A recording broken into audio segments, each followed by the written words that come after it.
Morning, guys. Well, at least it's morning here. It may not be morning by the time you're watching this, but I thought I would record a little video. Some of you may be interested, and sorry if it's shaky because I'm holding the camera. We're in my husband's truck, and we are headed to Home Depot. We did decide to go ahead and buy the cabinets, and what is cool is we just looked online to see what they had, and you can hit, pick up in store. You pay for them. They send you a little text message when they're ready, and easy peasy. You just go get them then. They have them ready. Well, hopefully they'll have them ready. We'll see when they get there. Yeah. So, anyway, that's what we're doing. And for those of you that didn't watch the video before, I'm talking about cabinets for our laundry room. Much needed. Right now, for basically the whole time we've lived in the house, we've just had the wire shelves that kind of come standard. We've done a few little tweaks here and there with like additional pantries and stuff, and if you've watched my pantry organization then you've already seen that, but I'll show you a clip of like what it looks like before and then after. We had to take into consideration, like right now we're just doing upper cabinets, but we had to take into consideration the measurements for those because we eventually are going to do base cabinets beside the washer and dryer and then a countertop. So we kind of had to make sure everything's going to even out with that. And then eventually I'm going to end up needing a new washer and dryer. So we've just kind of started looking at those. I really don't know what I want. And I'm going to wait till they die, probably, before I get new ones. But that could be any time because they're going on 12 years old. Yeah, 12.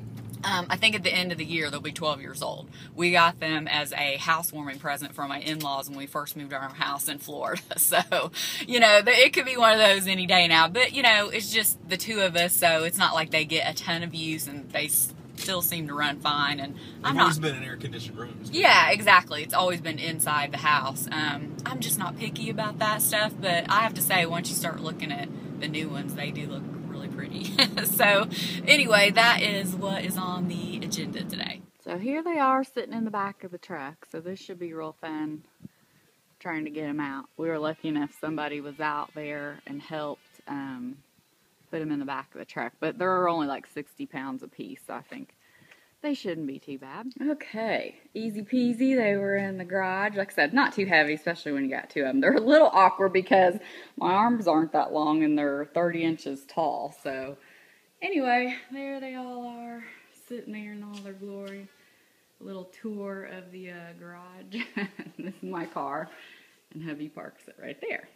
And then we're going to put shelves, and you can see these are wire shelves that we took out of the closet when we redid the master closet.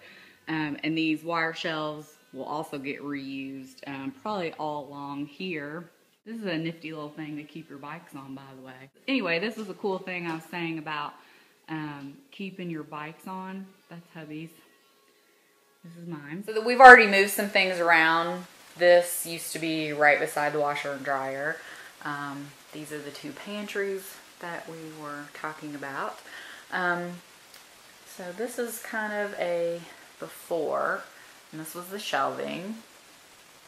So you can see it's a decent sized laundry room. It's just not utilized well, for the space. So, all right, so I'm not sure if you can see. I will get close.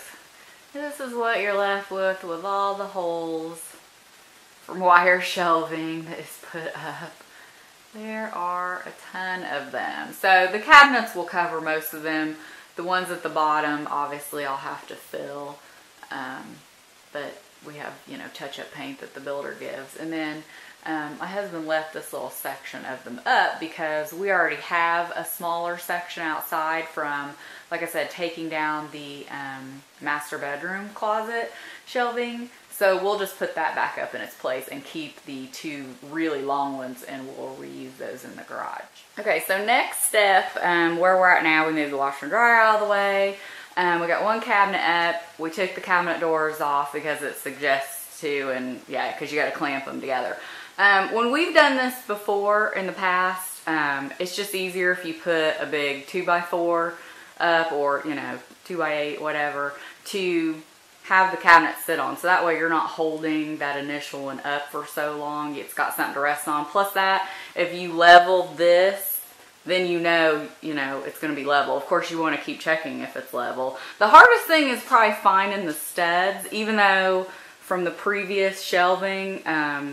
We went through, you know, my husband went through with the stud finder to check, and they had them, and then we marked the wall. But of course, when you get this up, you can't see where you've marked. So we actually marked it on the bottom and kind of went from there. So that's kind of just the tricky part, is find the stud once you got the cabinet up. So anyway, one is up, and then we'll just go across and put the doors back on. I think I'm gonna buy some extra crown molding to put at the top, make it a little fancier. So, because this room doesn't have any crown molding. Even the bathrooms and the other rooms have crown molding at the top, but I just thought at the top of the cabinets just to jazz it up a bit. And another thing we did that, you know, some pre-planning is, I told you, you know, at one point I'm going to need new washer and dryer because these are 12 years old. So I went in and looked at the height measurements for the new washers, like the top load and the front load, and the front load, the pedestal. So we took into that consideration. So we put them up a little high because those washers with the pedestals are up a little higher. So that's just something to think about. Well, like I always say, it is not a project until you have to leave in the middle of it at least once to go back to the hardware store. So that's what we're doing. We need to go get some bigger clamps to clamp the cabinets together, just to make sure they have a really tight seam. The ones we already have are not big enough. So that's where we're going. Okay, so this is what we're looking at. Yeah, these stupid things don't work. I know, my husband always hates them. But then you know where a stud is and you measure over 16 inches. No, there's no stud, I swear. And then you realize, we realized this in the dining room putting up the chair rail. You know, how can a brand new house have this crooked of walls? But it does. So we had to put lots of shims, especially on this last one. But anyway, we got them up. And I looked at some crown molding, but I'm still not sure which one I want. But anyway, that's what's happening. So we're all done. Really the longest part is putting on the doors, because you have to adjust them, and then they have gaps, and I need to wipe them down. So we did, took this opportunity while the dryer was out. Usually about once a year we clean out, but it just goes right outside there. So we cleaned that out and got the shop back out. But yeah, the doors are the heavy part, and holding them up, trying to adjust them is hard. So I need to go buy some hardware, and I don't know if you can tell, I filled in some holes there, and I'll need to paint, touch up, because we still have touch-up paint that the builder gave us. And what I figure I'll do, this pantry right here, I'll just get hardware that matches this. I forgot to look for it when we were there earlier. And then we'll put the wire rack back up right here, so I still have some hanging space. And then once I get everything like moved back in, I'll show you. So we got the washer and dryer moved back. This is where I originally had this. Now, if I can end up putting all of this in the cabinets, then I might move this somewhere else. I don't have anything in there. I just put one shelf right now. Put, you know, like that's something I only use seasonally. Put the iron right there. So I didn't put the shelves or anything in those yet, because I'm not quite sure how I'm going to organize everything. We did get the little bit of hanging rack up there, so that'll be nice to just use in the meantime until we figure the rest of the room out eventually. But like I said, that probably won't happen until we get a new washer and dryer. So anyway, I'll just leave it at this so you can see, you know, pretty much what it looks like. So there you go, adventures in laundry room cabinet hanging.